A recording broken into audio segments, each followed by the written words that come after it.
We've evolved over the years from a very small company that probably didn't have a lot of impact on the community. When you talk about the Ball Corporations and the Chevrolets and all the big names that were here, Muncie Power really took a back seat to all those folks. But I think, again, it comes back to the individuals, Hamer and Phyllis Schaefer, and how much they gave of themselves to the community.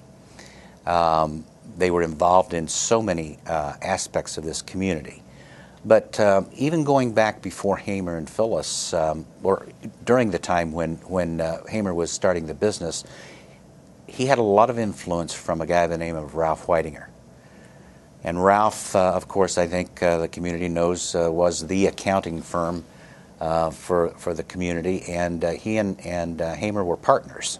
As a part of the company, you were part of the community, and that you made sure you were involved in some way, shape, or form. And so, you know, he made sure that there was time available, that we could, on company time, if it was 4 o'clock and we had a meeting with the United Way or some other not-for-profit, that we were allowed to take that hour and go be a part of that group, that we participated in fund drives.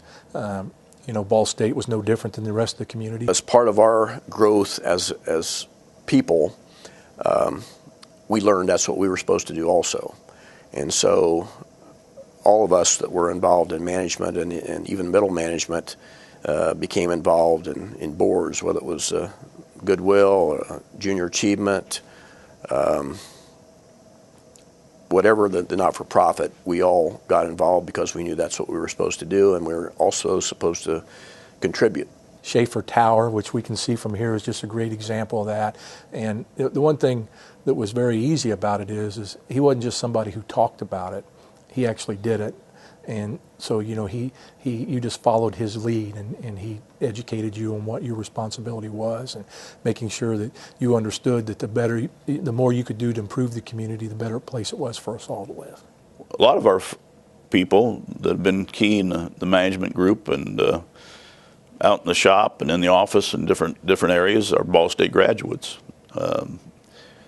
They may not have gotten their BS degree there, but they worked on their master's.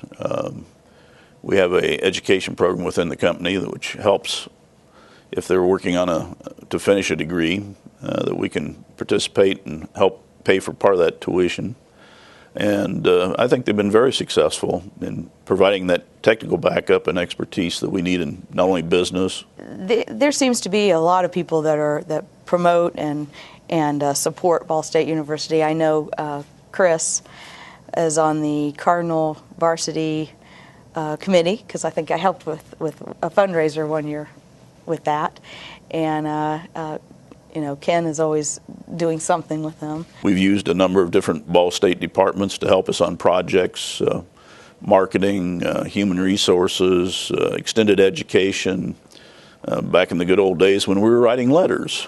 Nobody writes a letter anymore, but when we were writing letters, we had people from Ball State come out and teach a number of us how to better put together a letter and how to structure it, and how do you properly get your message involved and better communicate not only with your employees but with your customers.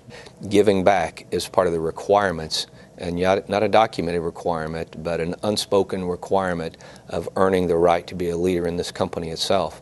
And so I think it was a matter of pride that they served the community. I think they did it with distinction, and most often with a very humble approach.